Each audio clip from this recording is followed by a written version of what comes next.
Have you thought about updating the look of your home by painting the bricks? I'm Danny Lipford with tips for today's homeowner. Stay tuned and we'll talk about an easier way to do it right after this.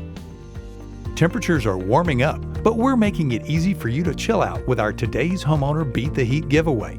Enter now for your chance to win an Arctic Cove misting kit, the perfect solution to keeping things cool this summer, whether you're working around the house or lounging by the pool. The prize pack also includes some Stay Cool Today's Homeowner gear, perfect for your next barbecue or trip to the beach. Enter today at todayshomeowner.com/giveaway. The great thing about a brick house is that the surface requires almost zero maintenance. But painting bricks has become popular because, let's face it, some of the old brick colors leave a lot to be desired.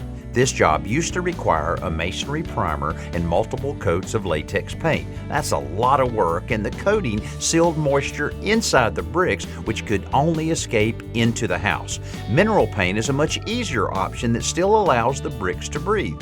It's applied just like any other paint with a brush, roller, or sprayer.